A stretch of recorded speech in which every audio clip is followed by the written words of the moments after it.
Bismillah, alhamdulillah, wassalatu wassalamu ala sayyidina wa habibina Muhammad Rasulillah wa ala alihi wa sahbihi wa mawala. Amma ba'du. Lillahi ta'ala hijab. Hijab secara bahasa artinya penghalang, sesuatu yang menghalangi kita.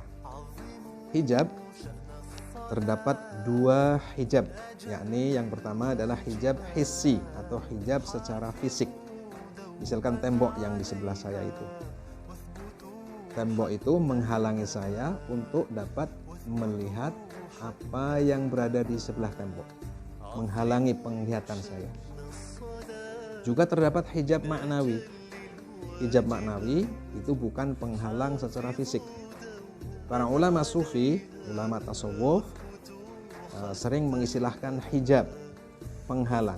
Yang dimaksudkan oleh mereka adalah hijab maknawi, sesuatu yang menghalangi dari rahmat Allah, sesuatu yang menghalangi seseorang dari dekat kepada rahmat Allah Ta'ala, itu disebut sebagai hijab oleh mereka. Nah, hijab ini juga pernah disebutkan oleh Rasulullah Sallallahu Alaihi Wasallam. Beliau dalam hadis yang diriwayatkan oleh Al-Imam Ahmad dan Ibnu Hibban radhiyallahu anhuma dan dinyatakan sahih oleh Imam Ibnu Hibban, Rasulullah bersabda, "Innallaha la yaghfiru li 'abdihi ma lam yaqa'il hijab." Sesungguhnya Allah Subhanahu wa taala dapat mampu mengampuni bagi hamba-hambanya malam yaqa'il hijabuh, selama tidak ada penghalang bagi si hamba itu. Allah pasti mengampuni dia. Nah, yang dimaksud dengan mengampuni di sini ada yang diampuni secara langsung, artinya dia ketika meninggal dia tidak diazab di kubur, dia tidak diazab di akhirat. Nah, inilah yang dimaksud dengan diampuni secara langsung. Ada juga yang diampuni dalam artian dia disiksa terlebih dahulu di kubur, dia mengalami siksa dulu di yaumil qiyamah, di akhirat nanti, tapi pada akhirnya nanti dia tetap dimasukkan ke dalam surganya Allah Ta'ala.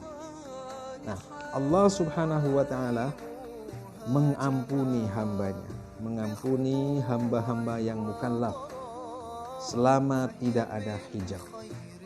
Para sahabat bertanya, qalu wa ma wuqu'il hijabi ya Rasulullah. Para sahabat bertanya, apa yang dimaksud hijab itu wahai Rasulullah? Dalam riwayat lain mengatakan, wa mal hijabu ya Rasulullah. Apakah penghalang maknawi itu wahai Rasulullah? Rasulullah bersabda, antamutan nafsu wa hiya musyrikah. Apabila seseorang mati, dia meninggalkan dunia yang fana ini dalam keadaan musyrik, dalam keadaan menyekutukan Allah Ta'ala. Dia meyakini ada sesuatu yang sama dengan Allah Ta'ala, ada sifat-sifat ketuhanan selain bagi Allah Subhanahu wa Ta'ala, ada sifat ketuhanan bagi makhluknya. Ini juga disebut sebagai musyrik. Atau ada orang yang mensifati Allah dengan sifat-sifat makhluknya. Kalau tadi ada orang mensifati makhluk dengan sifat ketuhanan, ini juga disebut sebagai musyrik. Sedangkan orang yang mensifati Allah dengan sifat makhluknya, ini juga termasuk dosa yang sama dengan syirik. Artinya konsekuensinya sama, tidak diampuni oleh Allah Ta'ala apabila dibawa sampai mati. Ada orang mensifati Allah dengan duduk, ada orang mensifati Allah dengan bersemayam, ada mensifati Allah dengan turun, naik, berukuran besar, kecil dan sebagainya, bertempat, berarah. Ini berarti dia tidak mengenal Allah Ta'ala, dia mensifati Allah sebagai khalik dengan sifatnya makhluk, maka dia bukan orang yang mengenal Allah Ta'ala. Atau orang yang mensifati makhluk dengan sifat ketuhanan. Orang meyakini ada makhluk yang mampu menciptakan bahaya, menciptakan manfaat. Ada orang yang meyakini bahwa Sayyiduna Isa alaihissalam adalah anak Tuhan. Dia mempunyai sifat ketuhanan yang seharusnya ini adalah cuma menjadi milik Allah, menjadi sifat Allah subhanahu wa ta'ala, tapi diyakini ada pada diri Sayyiduna Isa alaihissalam. Maka dia dikatakan orang yang menyekutukan Allah subhanahu wa ta'ala. Nah, selama seorang hamba tidak terdapat hijab, penghalang maknawi berupa menyekutukan Allah subhanahu wa ta'ala, Allah mampu mengampuni hambanya. Innallaha la yaghfiru ayyushraka bihi. Sesungguhnya Allah subhanahu wa ta'ala tidak mengampuni dosa kesyirikan. Wa yaghfiru ma duna dzalika liman yasha. Dan Allah subhanahu wa ta'ala mampu mengampuni bagi hamba-hambanya yang dikehendaki.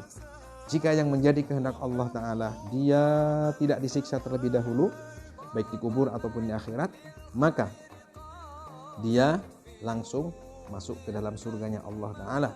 Jika dia yang menjadi kehendak Allah ta'ala adalah disiksa terlebih dahulu, maka dia mendapatkan siksa, tapi pada akhirnya dia akan dimasukkan ke dalam surganya Allah ta'ala. Nah, hijab maknawi yang demikian ini adalah penghalang terbesar, hijab yang paling besar yang harus kita hilangkan pada diri kita. Kita tidak boleh menyekutukan Allah subhanahu wa ta'ala dengan apapun. Kita tidak boleh menyamakan, menyerupakan Allah dengan makhluknya.